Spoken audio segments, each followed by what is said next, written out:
السلام عليكم ورحمة الله وبركاته.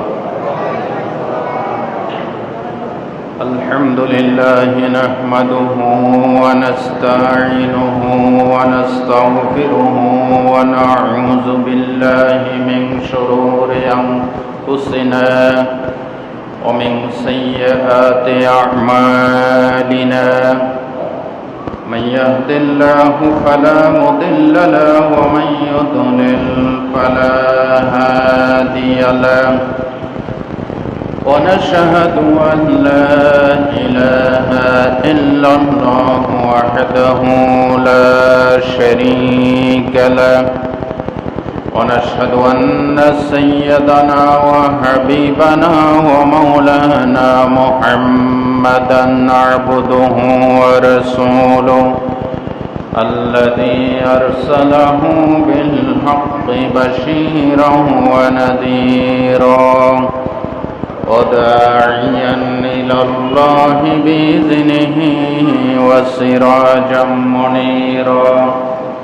فقد قال الله تعالى في كلامه المجيد وفرقانه الحميد: أعوذ بالله من الشيطان الرجيم. بسم الله الرحمن الرحيم. إن الله وملائكته يصلون على النبي يا أيها الذين آمنوا صلوا عليه وسلموا تسليما. اللهم صل على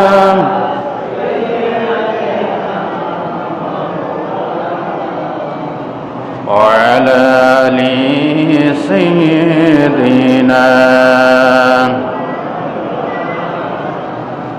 بلغ العلا بكماله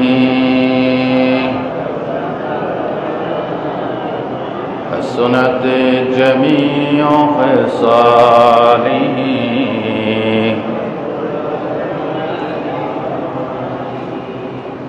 আজকে সম্মানিত উপস্থিতি, সর্বস্তরের প্রাণপ্রিয় মুসলিমবৃন্দ, তরুণ যুবক, বিভিন্ন শিক্ষা প্রতিষ্ঠানের প্রিয় শিক্ষার্থী বন্ধুগণ, পর্দার আড়ালে মা এবং বোনেরা, আসসালামু আলাইকুম ওয়া রাহমাতুল্লাহি ওয়া বারাকাতুহু। আপনারা সবাই ভালো আছেন? আল্লাহ পাকের দরবারে কোটি কোটি শুকরিয়া, যিনি আমাদেরকে পবিত্র জুমার দিন আল্লাহ পাকের আখেরি কালাম, ঐশী বাণী, মহাগ্রন্থ আল কোরআনুল কারীমের আলোচনা শোনার জন্য, পবিত্র জুমার নামাজ আদায় করার জন্য আল্লাহ তাআলা আমাদেরকে উপস্থিত হওয়ার তৌফিক দিয়েছেন। মহব্বতের সাথে আবারও বলি আলহামদুলিল্লাহ। আমি আপনাদের সামনে গত কয়েক জুমা ধরে ঈমান নিয়ে কথা বলেছি। আর ঈমান হচ্ছে আল্লাহর কাছে সবচাইতে শ্রেষ্ঠ আমল। সবচাইতে শ্রেষ্ঠ আমল কি? ঈমান। আল্লাহর নিকট সবচাইতে প্রিয় আমল, শ্রেষ্ঠ আমল, এর ভিতরে প্রথম নাম্বারে ঈমান। আজকে এই সম্পর্কে আমি আপনাদের সামনে কথা বলবো, যদি আল্লাহ দয়া করে বলার তৌফিক দান করেন। বিফদলিল্লাহি তাআলা ওয়া বিমাশিয়াতিল্লাহি তাআলা ওয়া বিরহমাতিল্লাহি তাআলা, আল্লাহ যদি বলার তৌফিক দেন আর আপনারাও ধৈর্য সহকারে বসবেন, শুনবেন, এই কথাগুলি আল্লাহ আমাদেরকে আমল করার জন্য তৌফিক দান করে দেন। ঈমান, আল্লাহর উপরে বিশ্বাস, আল্লাহর উপর আস্থা, আল্লাহর উপরে ভরসা, এটা সবচেয়ে বড় প্রিয় আমল আল্লাহর কাছে। এই সম্পর্কিত একটি হাদিস সহিহ তারগীব ও তারহিবের ভিতরে এসেছে। হযরত আব্দুল্লাহ বিন আমর ইবনুল আস রাদিয়াল্লাহু তাআলা আনহু ওনার থেকে বর্ণিত, এক লোক এসে বললেন, ইয়া রাসূলুল্লাহ, আইয়ুল আমালি আহাব্বু ইলাল্লাহ, আল্লাহর কাছে শ্রেষ্ঠ আমল কোনটি, সবচেয়ে প্রিয় আমল কোনটি? আমরা চাই আল্লাহর কাছে নেক আমল সবগুলি প্রিয়, কিন্তু কিছু কিছু আমল আছে আল্লাহর কাছে বেশি প্রিয়। আলহামদুলিল্লাহ বলেন। আগত লোকটি যখন আল্লাহর নবীকে প্রশ্ন করলেন, ইয়া রাসূলুল্লাহ, ইসলামের ভিতরে কোন কাজটি আল্লাহর কাছে সবচেয়ে বেশি প্রিয়? আল্লাহর নবী সাথে সাথে জবাব দিয়েছেন, ক্বালা ঈমানুন বিল্লাহ। আল্লাহর নবী বলেছেন, আল্লাহর প্রতি ঈমান আনা সবচাইতে আল্লাহর কাছে প্রিয় আমল। এরপরে সাহাবী জিজ্ঞাসা করেন, আইয়ুল আমালি আবগাদু ইলাল্লাহ, আল্লাহর কাছে সবচাইতে নিন্দিত আমল, ঘৃণিত আমল আল্লাহর কাছে কোনটা? নবীজি বলেছেন, আল ইশরাকু বিল্লাহ, আল্লাহর সাথে শিরিক করা সবচাইতে নিন্দনীয় আমল। বলেন নাউজুবিল্লাহ। ভাইরা আমার, ঈমান আল্লাহর কাছে কেন বেশি প্রিয়? কারণ হলো, ঈমান আনার ফলে বান্দা সব জায়গা থেকে আস্থা ফিরিয়ে আস্থা রাখে কার উপরে? সব জায়গা থেকে বিশ্বাসকে ভঙ্গ করে বিশ্বাস রাখে কার উপরে? এই জন্য ঈমানটা আল্লাহর কাছে বেশি প্রিয়। ঈমান আনার মাধ্যমে বান্দা সমস্ত মাখলুকাত থেকে মুখ ফিরিয়ে আল্লাহমুখী হয়ে যায়। সুবহানাল্লাহ বলেন। সব দিক থেকে মুখ ফিরিয়ে কার মুখী হয়? আল্লাহমুখী। কিন্তু আমরা ঈমানের দাবি করি ঠিক, আমরা কি সব দিক থেকে মুখ ফিরিয়ে আল্লাহমুখী হতে পারছি? বলেন বলেন, পারি নাই। ঈমান আল্লাহর কাছে সবচাইতে প্রিয় আমল। কেন? যেহেতু বান্দা সব দিক থেকে, মানুষের মুহতাজি থেকে, মানুষের গোলামি থেকে, মানুষের অনুসরণ অনুকরণ থেকে, সব দিক থেকে মুখ ফিরিয়ে কার মুখী হয়? আল্লাহমুখী হয়। এই জন্য ঈমান আল্লাহর কাছে বেশি দামি। ঈমান আনলে পরে বান্দা নির্ভয় হয়ে যায়, নির্ভীক হয়ে যায়, বেনিয়াজ হয়ে যায়, কারো মুহতাজি করে না। মুহতাজি করে কার? আল্লাহ রাব্বুল আলামিন সূরা বাকারা 256 নম্বর আয়াতে বলেন, ফামান ইয়াকফুর বিত-তাগুতি ওয়া ইউমিন বিল্লাহ ফাকাদ ইসতামসাকা বিল উরওয়াতিল বুসতা লা ইনফিসামা লাহা ওয়াল্লাহু সামিউন আলীম। বলেন আল্লাহু আকবার। আল্লাহ তাআলা বলছেন, ফামান ইয়াকফুর বিত-তাগুত, যারা তাগুতকে অস্বীকার করে, ওয়া ইউমিন বিল্লাহ, আল্লাহর প্রতি ঈমান আনে, সেই ব্যক্তি এমন একটি মজবুত হাতল, এমন একটি মজবুত দারণ সে তার হাতে ধারণ করেছে, যেটা কখনো ছিঁড়ে যাবে না, ফসকে যাবে না, ভেঙে যাবে না, বিচ্ছিন্ন হয়ে যাবে না। যেরকম সুবহানাল্লাহ। ভাইরা আমার, ঈমান আনলে পরে বান্দা সবচেয়ে বড় মজবুত ধারণ করে, ঈমানের হাতল ধারণ করে।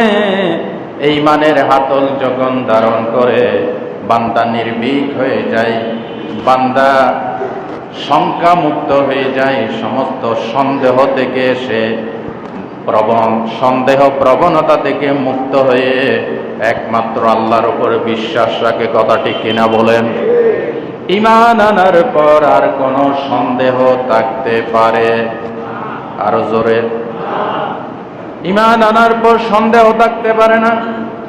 রব্বুল আলামিন সূরা হুজুরাতের 15 নম্বর আয়াতে বলেন, ইন্নামাল মুমিনুনা আল্লাযীনা আমানু বিল্লাহি ওয়া রাসূলিহি সুম্মা লাম ইয়ারতাবু ওয়া জাহাদু ফি সাবিলিল্লাহি বিআমওয়ালিহিম ওয়া আনফুসিহিম উলাইকা হুমুস সাদিকুন। আল্লাহু আকবার। আল্লাহ বলেন, ইন্নামাল মুমিনুনা আল্লাযীনা আমানু বিল্লাহি ওয়া রাসূলিহি, নিশ্চয়ই মুমিন তো কেবল তারাই যারা আল্লাহ এবং রাসূলের প্রতি ঈমান আনে, সুম্মা লাম ইয়ারতাবু, এরপর কোন সন্দেহের ভিতরে পতিত হয় না। ঈমান সম্পর্কে, ইসলাম সম্পর্কে, নবী সম্পর্কে, কোরআন সম্পর্কে সে আর কোনো সন্দেহ করে না। সুম্মা লাম ইয়ারতাবু, সন্দেহ করলে সেটাতে ঈমান হয় না। সন্দেহ করলে ঈমান হয়? আরো জোরে বলেন, ঈমান হয়? আল্লাহ বলেছেন সুম্মা লাম ইয়ারতাবু, আল্লাহ রাসূলের প্রতি ঈমান আনার পর এরপর আর সন্দেহ করে না। ওয়াজাহাদু বিআমওয়ালিহিম ওয়া আনফুসিহিম ফি সাবিলিল্লাহ, জান মাল দিয়ে আল্লাহর রাস্তায় লড়াই করে, উলাইকা হুমুস সাদিকুন। আল্লাহ বলেন ঈমানের দাবিতে এরাই সত্যবাদী। জোরে বলেন সুবহানাল্লাহ। ঈমান আল্লাহর কাছে প্রিয় আমল কেন? যেহেতু ঈমান আনলে বান্দা সমস্ত সন্দেহ প্রবণতা থেকে মুক্ত হয়ে কোনমুখী হয়? আল্লাহমুখী। ঈমান শুধু নিজেকে আল্লাহর প্রতি সমর্পণ করার নাম ঈমান নয়। ঈমান শুধু গ্রহণের নাম নয়, ঈমান বর্জনের নামও ঈমান। কথা বুঝাইতে পারছি? শুধু গ্রহণের নাম ঈমান নয়। আপনি ঈমান, ইসলাম কবুল করছেন, আবার কিছু বর্জন করতে পারলেন না, ঈমান হয়েছে? কথা বলেন। দেখেন আমাদের জাতির পিতা নাম কি? আরো জোরে। ইব্রাহিম আলাইহিস সালাম। তিনি আল্লাহকে তালাশ করতেছিলেন ছোট্টবেলায়, আল্লাহকে, আমার সৃষ্টিকর্তাকে। তখন আল্লাহ তাআলা তাকে ঈমান, তাওহীদ বুঝাই দিলেন। এই সম্পূর্ণ ঘটনা সূরা আনআমের ৭৮ থেকে ৭৯ নম্বর আয়াতে আল্লাহ তাআলা তুলে ধরছেন। আল্লাহ কি বলছেন? ফালাম্মা জান্না আলাইহিল লাইলু রাআ কাওকাবান ক্বালা হাযা রাব্বি ফালাম্মা আফালা ক্বালা ইন্নী লা উহিব্বুল আফিলিন। আল্লাহ তাআলা বলেন, ইব্রাহিম যখন রবকে তালাশ করতেছিল, সন্ধ্যা যখন হলো, আকাশে তিনি তারকারাজি দেখে, মিটিমিটি করে তারকা জ্বলছে, যা দেখে বললেন ক্বালা হাযা রাব্বি, হতে পারে এটা আমার রব। যখন তারকা স্তমিত হয়ে গেল, তারকাগুলি যখন ডুবে গেল, তিনি বললেন লা উহিব্বুল আফিলিন, যেটা অস্তমিত হয়ে যায় আমি তা ভালোবাসি না, এটা কখনো আমার রব হতে পারে। আল্লাহ তাআলা বলেন ফালাম্মা রাআল কমারা বাযিগান ক্বালা হাযা রাব্বি ফালাম্মা আফালা ক্বালা লা ইন লাম ইয়াহদিনি রাব্বি লাআকুনান্না মিনাল কওমিদ দাল্লিন। যখন চাঁদ উদিত হলো, জলমলে চাঁদ যখন দেখলেন, তিনি বললেন হতে পারে এটা আমার রব। যখন চন্দ্র অস্তমিত হয়ে গেল, তিনি বললেন ও আমার রব, তুমি যদি আমাকে হেদায়েত না দাও, আমি গোমরা জাতিদের ভিতর আমি অন্তর্ভুক্ত হয়ে যাব। বলেন সুবহানাল্লাহ। অতঃপর যখন সূর্য উদিত হলো, ফালাম্মা রাআশ শামসা বাযিগাতান ক্বালা হাযা রাব্বি হাযা আকবার ফালাম্মা আফালাত ক্বালা ইয়া কওমি ইন্নী বারিউম মিম্মা তুশরিকুন। অতঃপর যখন প্রকাণ্ড সূর্য উদিত হয়ে গেল, তিনি বললেন এটাই সবচাইতে বড় দেখা যাচ্ছে, হতে পারে এটাই আমার রব। অতঃপর সন্ধ্যার প্রাক্কালে যখন সূর্য অস্তমিত হয়ে গেল, তখন তিনি বললেন ও আমার জাতি, তোমরা যেটাকে রব মনে করেছ, আমি সেটা থেকে পুত পবিত্র, আমি মুশরিকদের অন্তর্ভুক্ত নই। অতঃপর তিনি কি বলেছিলেন? সূরা নামের ৭৯ নম্বর আয়াত, قال إني وجهت وجهي للذي فطر السماوات والأرض حنيفا وما أنا من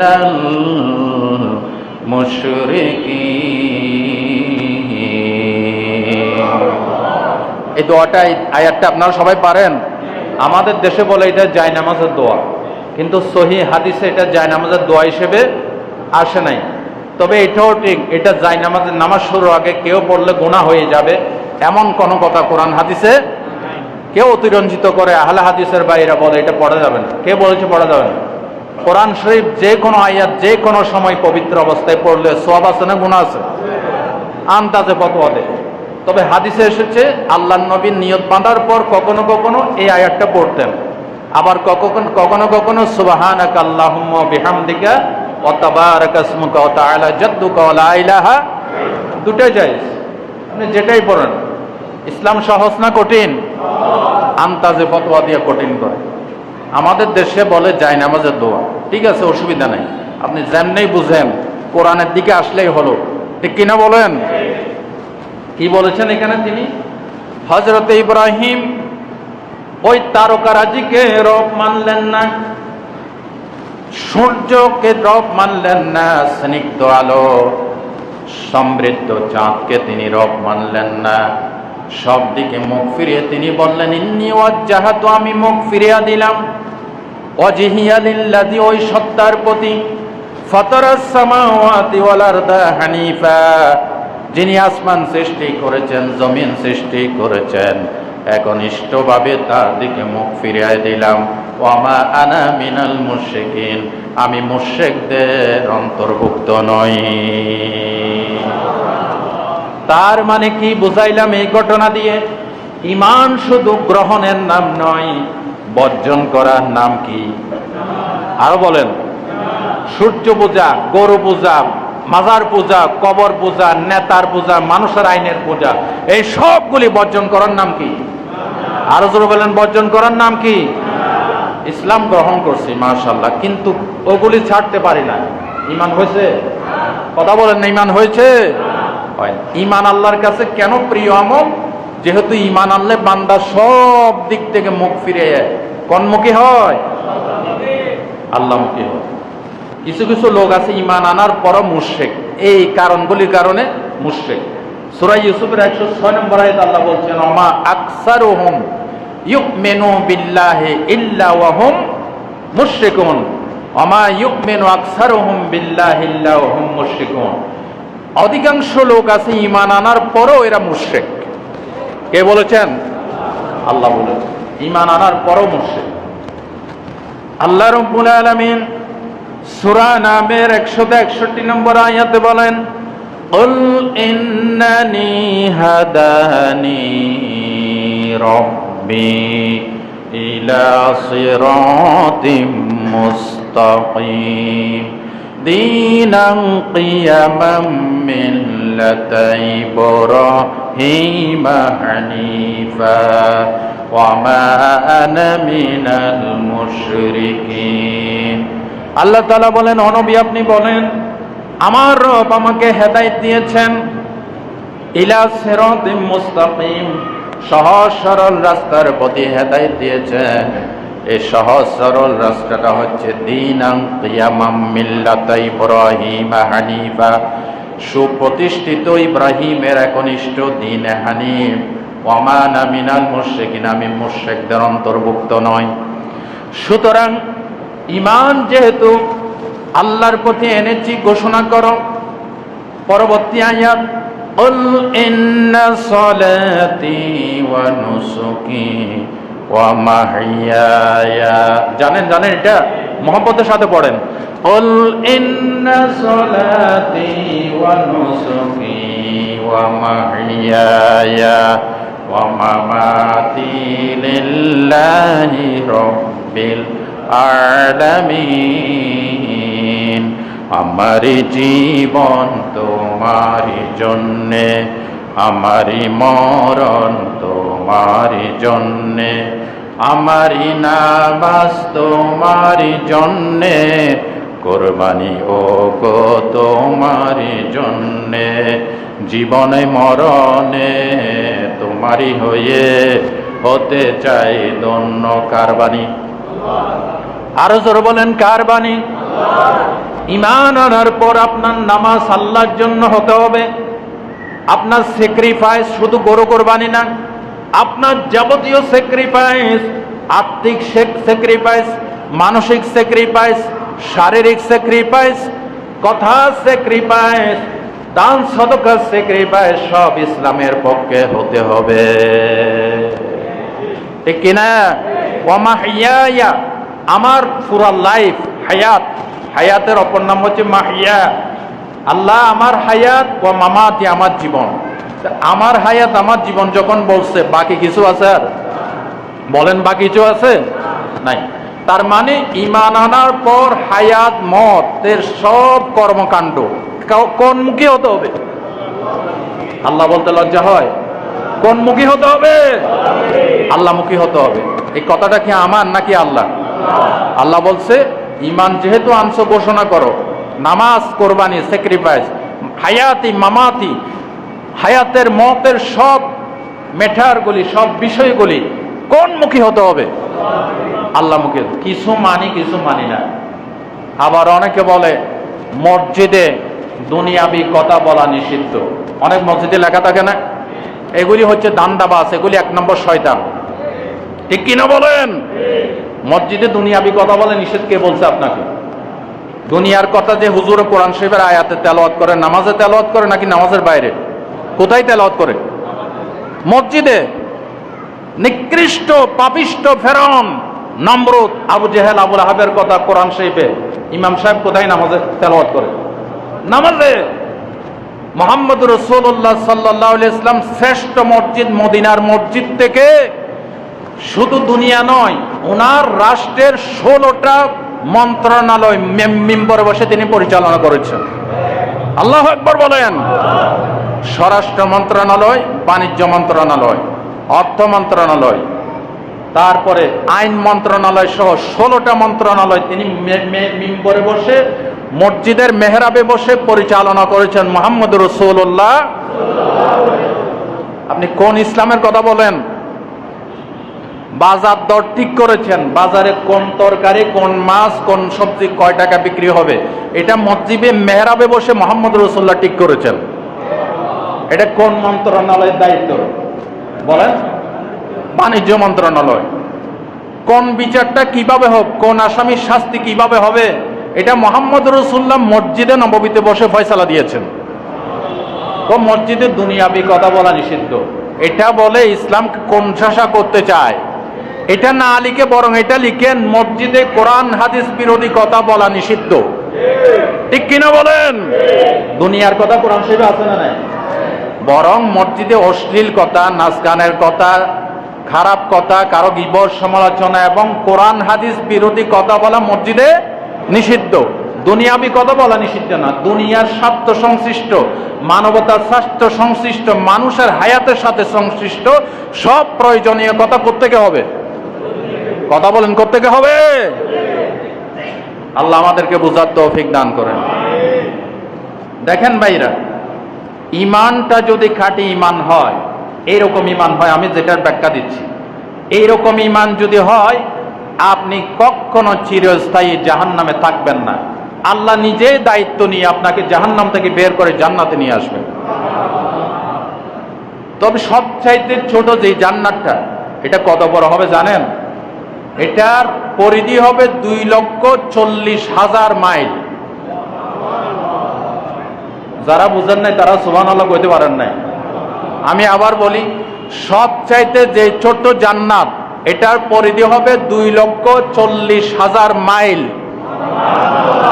কিলোমিটার না, মাইল। কিলোমিটার বেশি নাকি মাইল বেশি? মাইল বেশি। এবার আপনি এটা আমি বুঝাইতে গেলে ঘন্টাখানিক সময় লাগবে, ওইদিকে যাচ্ছি না। এই পৃথিবীর সমান 10টা দুনিয়ার সমান টাট ক্লাস জান্নাতীকে দেওয়া হবে, তবে এটা আমরা বাংলাদেশি মুসলমানরা আমরা এটা পাবো না। এটা কে পাবে? এটা হাদিসে লেখা আছে। আমরা ইনশাআল্লাহ ইমান ইসলাম ঠিক থাকলে এর থেকে বড়টা পাবো ইনশাআল্লাহ। ইনশাআল্লাহ বলেন। তবে ইমানের ভিতর শিরিক থাকতে পারবে না, কুফর থাকতে। ওই থার্ড ক্লাস ব্যাচ তো কে পাবে? হাদিসে লেখা হয়ে গেছে, আমি ওইদিকে যাচ্ছি না। আমরা ইনশাআল্লাহ ইমান ইসলাম ঠিক রাখলে ওইটার থেকে বড়টা পাবো ইনশাআল্লাহ। আল্লাহ আমাদেরকে কবুল করুন। দেখেন হাদিসে এসেছে যদি ইমান ইসলাম ঠিক থাকে, শিরিক না থাকে, কুফরি না থাকে, শিরিক না থাকে, কুফরি না থাকে, মুনাফিকি না থাকে, আপনি কবিরা গুনাহ কয়েকটার কারণে জাহান্নামে গেলেও আল্লাহ নিজে দায়িত্ব নিয়ে আপনাকে জান্নাতে নিয়ে আসবেন। হাদিসটা এসেছে সুনান তিরমিজির হাদিস। আল্লাহর নবী বলেছেন কিয়ামতের দিন এক ব্যক্তিকে হাজির করা হবে আলাদাভাবে, অতঃপর আল্লাহ রাব্বুল আলামিন তার সামনে ফায়ানশুরু তিসআতান ওয়া তিসঈনা সিজ্জিলান কুল্লু সিজ্জিলিন মিসলু মাদ্দিল বাসার। তার সামনে 99টা আমলনামার দপ্তর খুলে দেওয়া হবে। এক একটা দপ্তর চোখ যত দূর যায় তত দূর বিস্তৃত হবে। বলেন সুবহানাল্লাহ। এই হাদিসটা বহু বছর পর শোনাচ্ছি, আমার মনে আছে আজ থেকে বহু বছর আগে। তখন আলহেরা মিডিয়া আসতো, শীতকালীন মৌসুম ছিল। সূরা ফাতিহার তাফসীর শুনেছিলাম 5 জুমায়। অনেকে মারা গেছেন সূরা ফাতিহার তাফসীর যারা শুনেছেন, এর ভিতর অনেকে মারা গেছেন, আল্লাহ তাদেরকে জান্নাত নসিব করেন। ওই তখন এই হাদিসটা শুনেছিলাম, আজকে আবার শোনাচ্ছি। আমলনামার 99টা খাতা খুলে দেওয়া হবে। এক একটা খাতা চোখের দৃষ্টি যত দূর যায় এত দূর বিস্তৃত হবে। আল্লাহু আকবার বলেন। ভাই ও বন্ধুগণ, অতঃপর আল্লাহ জিজ্ঞাসা করবেন বান্দা আতুনকিরু মিন হাযা শাইয়্যা, বান্দারে তুমি কি এই আমলনামার কোন একটি বিষয় অস্বীকার করতে পারো? বলে না, অস্বীকার করি না। আমার ফেরেশতারা তোমার উপর জুলুম করেছে? বলে না, জুলুম করে নাই। অতঃপর আল্লাহ বলবেন এই 99টা আমলনামার খাতার বিপরীত তোমার একটা জিনিস আমার কাছে সলিড একটা জিনিস জমা আছে। তখন আল্লাহ তাআলা বলবেন এই জিনিসটা হচ্ছে আশহাদু আল্লা ইলাহা ইল্লাল্লাহু ওয়া আন্না মুহাম্মাদান আবদুহু ওয়া রাসূলুহু। তুমি যে আল্লাহর উপরে রাসূলের উপরে ঈমান এনেছো এটা আমার কাছে জমা আছে। এই জিনিসটা খাঁটি ছিল, শিরিক ছিল না, বেদাত ছিল না, কুফরি ছিল না। বান্দা তখন বলবে একটা জিনিস দিয়ে কি হবে, যেখানে 99টা আমলনামার খাতা আমার সামনে প্রস্তুত। আল্লাহ পাক বলবেন ও ফেরেশতারা এই 99টা দপ্তর আর এই জিনিসটা মিজানের পাল্লায় ওজন দাও। মিজানের পাল্লায় ওজন দিলে দেখা যাবে 99টা দপ্তরের মোকাবেলায় আল্লাহ পাকের এই কালেমার ওজন ভারী হয়ে গেছে। আল্লাহর নবী বলেছেন এই ইমানদার ব্যক্তিকে জান্নাতে দেওয়া হবে। এই জন্য আল্লাহর কাছে ঈমান সবচেয়ে বেশি দামি। আপনি যদি গোপনে প্রকাশ্যে পাহাড়ে, নগরে, টাউনে, বন্দরে, গরিব হন, ধনী হন, রাজা হন, বাদশাহ হন, ঈমান যদি সলিড হয় আল্লাহ বলেন আমি লিখে রাখবো, বলবো না। যেরকম সুবহানাল্লাহ। ভাইরা আমার, সহিহ মুসলিমের হাদিসে নবীজি বলেছেন আল্লাহ তাআলা বলবেন ইয়াখরুজু মিনান নার মান ক্বালা লা ইলাহা ইল্লাল্লাহ। ও ফেরেশতারা ওই ব্যক্তিকে জাহান্নাম থেকে বের করো। মা ইয়াজিনু শাইরাতান, যার কাছে জবের দানা পরিমাণ ঈমান আছে। জোরে বলেন সুবহানাল্লাহ। অতঃপর আল্লাহ বলবেন মা ইয়াজিনু বুররাতান, ওই ব্যক্তিকে বের করো যার কাছে গমের সম পরিমাণ ঈমান আছে। অতঃপর বলবেন ওই ব্যক্তিকে বের করো মা ইয়াজিনু যাররাতান, যার কাছে বিন্দু বরাবর ঈমান আছে।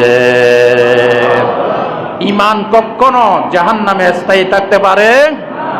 লম্বা চড়া হয়ে যাবে। আমি হাদিস উল্লেখ করছি না, অন্য হাদিসে এসেছে ইমানদাররা জাহান্নামে গেল যার কাছে শিরিক নাই, যে নামাজও পড়ে শিরিকও করে, সে যে চিরস্থায়ী জাহান্নামী, তার কোনো সুপারিশ নাই। যদি ইমান সলিড হয়, ইমানদাররা জ্বলে কয়লা হয়ে যাবে। সহিহ মুসলিমের বুখারী হাদিসে এসেছে, তার কপালটা লক্ষ্যত রেখে দিবেন। আল্লাহ ফেরেশতাদেরকে বলবেন ওই ঈমানওয়ালাদেরকে বের করো, তখন ফেরেশতারা তাদের কপাল থেকে তাদেরকে বের করবে। কপাল সিজদার স্থান জ্বালাইতে পারবে না। সুবহানাল্লাহ বলতে ইচ্ছে করে না। ঈমান যদি সলিড হয়, ঈমান যদি কি হয়, আব্দুল্লাহ ইবনে উবাইয়ের মার্কে ঈমান আনলে কোনো লাভ হবে না, ঠিক কি না? বহুবার বলেছি আপনাদের সামনে, নামাজ পড়েছে হায়াতুন নবীকে দেখে দেখে, আহা, হায়াতুন নবীকে দেখে ইক্তেদা করেছে, কিন্তু হায়াতুন নবীর আদর্শ মানতে পারে নাই। স্থান হয়েছে কোথায়? নামাজ পড়েও যাবে কোথায়? আব্দুল্লাহ ইবনে উবাইয়ের মতো ঈমান আনলে হবে? ঈমান হতে হবে সলিড, যেটার ব্যাখ্যা শুরু থেকে দিয়ে আসছি। এই যে বলছি একটু আগে, বলেন আবার বলেন, ঈমান কি শুধু গ্রহণের নাম নাকি বর্জনের নাম? কিছু গ্রহণ কিছু বর্জন। আপনি আল্লাহমুখী হলে অন্য কোন মুখী আপনি হতে পারবেন না ইনশাআল্লাহ। যেই মানে সত্যে অটল, যেই মানে দীপ্ত প্রবল, যেই মান জীবন জুড়ে কোনদিনও করে না তো চল, দয়াময় সেই ঈমানের হৃদয়টা দাও একে, সেই আশা বুকে নিয়ে যাই যে তোমায় ডেকে। যেই মান ইব্রাহিমকে পূজা থেকে, জুলেখার সবল থেকে ইউসুফকে, যেই মান মুহাম্মদকে রাজ্য থেকে, সুন্দরী কুমারীর মোহ থেকে, রাখে দূরে ভ্রান্ত মনকে বাতিল মোহ থেকে, দয়াময় সে ঈমানের হৃদয়টা দাও একে, সেই আশা বুকে নিয়ে যাই যে তোমায় ডেকে। আমিন বলেন। আল্লাহ আমাদেরকে ঈমানের উপর অটল থাকার তৌফিক দেন। খুবই গুরুত্বপূর্ণ বয়ান। সমস্ত বয়ানের ভিতরে শ্রেষ্ঠ বয়ান হচ্ছে ঈমানের বয়ান। সমস্ত বয়ানের ভিতরে শ্রেষ্ঠ বয়ান কি? ঈমানের বয়ান। আমাকে এক ভাই নোয়াখালীতে দাওয়াত করে বলেছে, হুজুর ঈমানের উপর বয়ান করবেন। ইনশাআল্লাহ ঈমানের উপর বয়ান পুরা লাইফ করলেও তো শেষ হবে না। শেষ হবে? আমরা ঈমান এনেছি কার উপরে? আল্লাহর উপরে ঈমান এনেছি। এই ঈমানটা যদি সলিড হয়, তাহলে আল্লাহ বলবেন মা ইয়াজিনু বুররাতান মা ইয়াজিনু যাররাতান, গমের পরিমাণ সরিষা পরিমাণ, কলমের নিবের সমপরিমাণ ঈমানও যদি তাকে জাহান্নাম থেকে বের করো, জান্নাতে ঢুকিয়ে দাও। না, আমাদের ঈমান তো নষ্ট হয়ে গেছে, ঠিক কি না? কিছু নেই ইসলাম থেকে, কিছু নেই অমুকত থেকে, কিছু নেই অমুকত থেকে। ঈমান নাকি কুফরি? ঈমান নাকি মুনাফিকি? মুনাফিকি। আমরা নামাজে ইসলামকে মানি, নামাজে রোজায় হজে জাকাত আমরা ধার্মিক, কিন্তু আইন মানার ব্যাপারে, অন্য সব ব্যাপারে আমরা মুনাফিক, ঠিক কিনা বলো? আসুন ইসলামের পথে। আরেকটা হাদিস শোনাই, সহিহ হাদিসের, সহিহ মুসলিমের 367 নম্বর হাদিসের শেষ অংশ।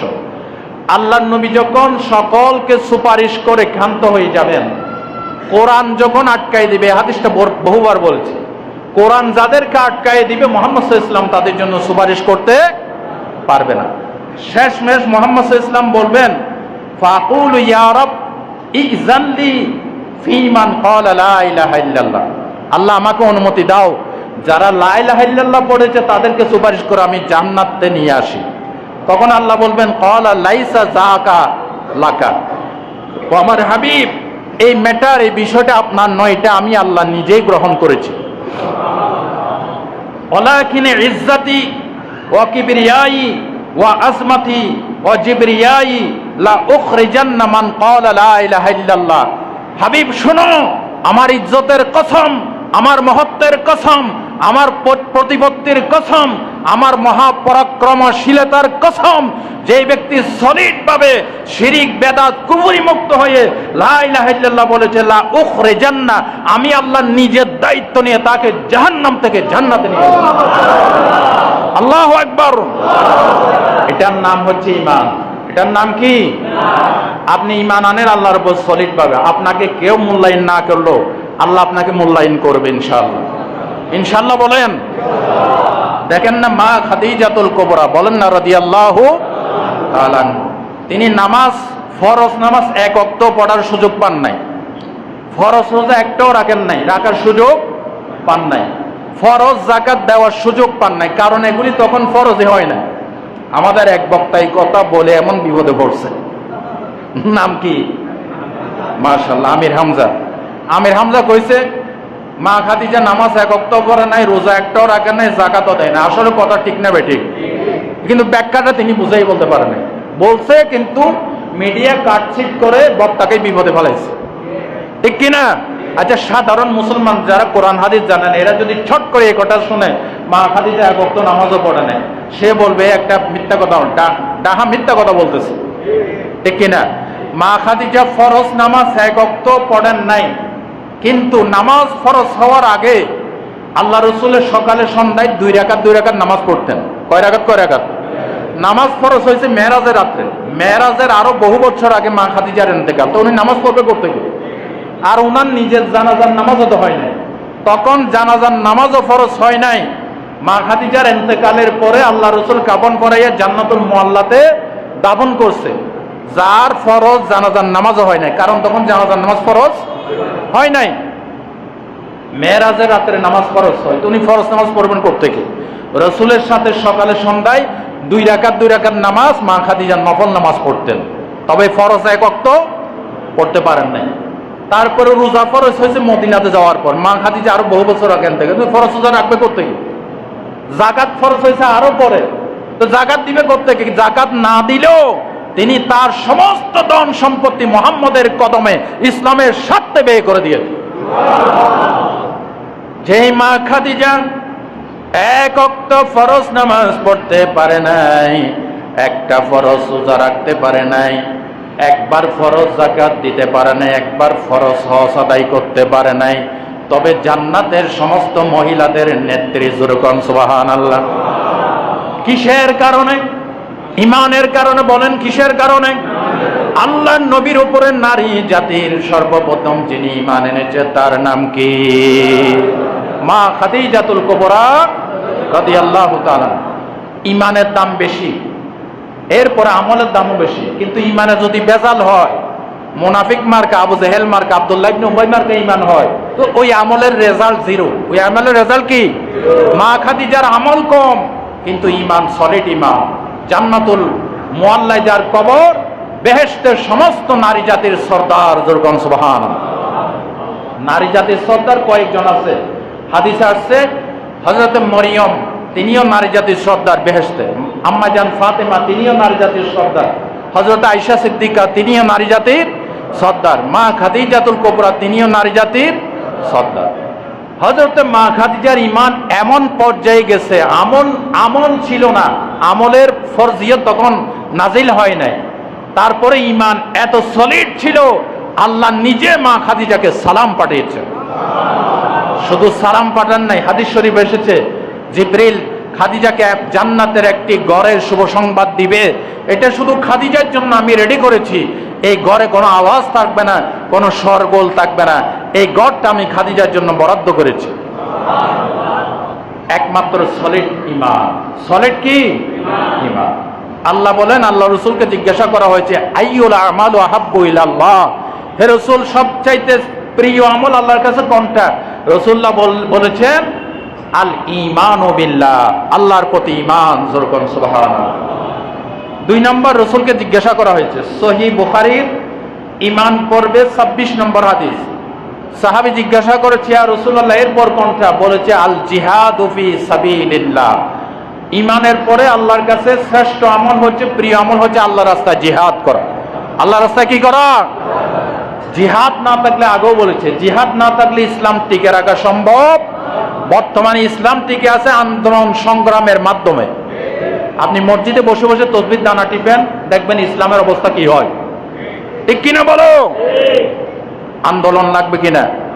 এই আন্দোলনের নেতৃত্ব দিয়েছেন সর্বপ্রথম সমস্ত আম্বিয়া আলাইহিমুস সালাম, সাহাবায়ে কেরাম, আউলিয়ায়ে কেরাম, হক্কানি উলামায়ে কেরাম, যুগ শ্রেষ্ঠ উলামা হযরত এখনো ইসলামী আন্দোলনের, ইসলামী জিহাদের নেতৃত্ব দিয়ে যাচ্ছে। ঠিক কিনা বলেন? আর জিহাদ শব্দটা শুনলে আমাদের দৃশ্যপটে একটি চিত্র বেশি হচ্ছে, মারামারি, কাটাকাটি, কতল না। এটা জিহাদের মূল রূপ নয়, এটা জিহাদের চূড়ান্ত রূপ। জিহাদ শব্দের অর্থ হচ্ছে চেষ্টা করা। জিহাদ শব্দের অর্থ কি? চেষ্টা করা। আপনি ইসলামের পক্ষে কথা বলবেন, আপনার বক্তব্যের জিহাদ। ইসলামের পক্ষে লিখবেন, আপনার লেখনির জিহাদ। ইসলামের জন্য দান করবেন, আপনার দানের জিহাদ। ইসলামের জন্য ভালো চিন্তা করবেন, চিন্তার জিহাদ। ইসলামের জন্য সহযোগিতা করবেন, সহযোগিতার জিহাদ। এই সবগুলি জিহাদ।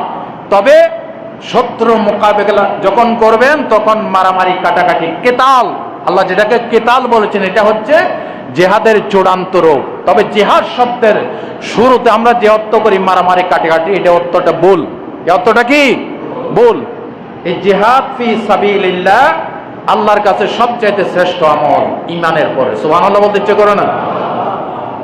দলিল কোরআন শরীফের আয়াত সূরাতুস সফের 4 নম্বর আয়াত, ইন্নাল্লাহা ইউহিব্বুল্লাযীনা ইউকাতিলুনা ফি সাবিলিহি সাফফান কাআন্নাহুম বুনিয়ানুম মারসুস। আল্লাহ তাআলা বলেন, নিশ্চয় আল্লাহ তাদেরকে পছন্দ করেন যারা সারিবদ্ধভাবে দাঁড়িয়ে সীসা টালা প্রাচীরের মতো আল্লাহর রাস্তায় লড়াই করে। কার রাস্তায়? রাস্তা দুটো আল্লাহ বলেছেন ফি সাবিলিল্লাহ। লড়াই হবে কার রাস্তায়? আল্লাহর রাস্তায়। আল্লাযীনা আমানু ইউকাতিলুনা ফি সাবিলিল্লাহ ওয়াল্লাযীনা কাফারু ইউকাতিলুনা ফি সাবিলিত তাগুত। কোন সূরা? সূরা নিসা। কোন সূরা? সূরা নিসাতে আল্লাহ বলেন, যারা ইমানদার তারা লড়াই করে আল্লাহর পথে, যারা বেঈমান তারা লড়াই করে মানব রচিত মতবাদের পথে। ঠিক কিনা বলো? তাগুত। আমাদের লড়াই কার পথে হবে? এই যে আমি আজকে কথা বলতেছি, আমি আপনাদের সাথে হাতাহাতি করতেছি না, বক্তব্য দিচ্ছি। কার বক্তব্য শোনাচ্ছি? এটা একটা জিহাদ। এটা একটা কি? বক্তব্যের জিহাদ। আপনারা শুনে যদি কাউকে এই কথাগুলি প্রচার করেন, আপনাদের প্রচারের জিহাদ। ঠিক কিনা? এই জন্য জিহাদ ফি সাবিলিল্লাহ সবচেয়ে শ্রেষ্ঠ আমল। আরেকটা হাদিস শোনাই সহিহ বুখারী থেকে, আমি সংকলিত করেছি। তাকাফফালাল্লাহু লিমান জাহাদা ফি সাবিলিহি লা ইউখরিজুহু ইল্লাল জিহাদু ফি সাবিলি। আল্লাহ তাআলা ওই ব্যক্তির জামানত, ওই ব্যক্তির জিম্মাদারি গ্রহণ করেছে যে ব্যক্তি সহিহ নিয়তে জিহাদের উদ্দেশ্যে জিহাদের ময়দানে গিয়েছে, বিআইয়ুদখিলাহুল জান্নাতা আও ইয়ারজিউহু ইলা মাসকানি আল্লাযী খারাজা মিনহু মা নালা মিন আজরিন আও গনিমাতিন। রাওয়াহুল বুখারী। যে ব্যক্তি সলিড নিয়তে আল্লাহকে সন্তুষ্ট করার জন্য জিহাদে বের হয়েছে, আল্লাহ বলে আমি তার দায়িত্ব গ্রহণ করেছি, হয় আমি তাকে জান্নাতে পৌঁছাইয়ে দেব, আর না হয় দুনিয়ার গাজী উপাধি দিয়ে অথবা দুনিয়ার গনিমত দিয়ে তাকে তার বাসায় ফিরিয়ে দেব। সুবহানাল্লাহ বলতে ইচ্ছে করেন? জিহাদ ফি সাবিলিল্লাহ আল্লাহর কাছে ঈমানের পরে শ্রেষ্ঠ আমল। যে আমল করতে গিয়ে মুহাম্মদ রাসূলুল্লাহ বলেন না সাল্লাল্লাহু আলাইহি ওয়াসাল্লাম 27টি যুদ্ধের নেতৃত্ব দিয়েছেন মুহাম্মদ সাল্লাল্লাহু আলাইহি ওয়াসাল্লাম।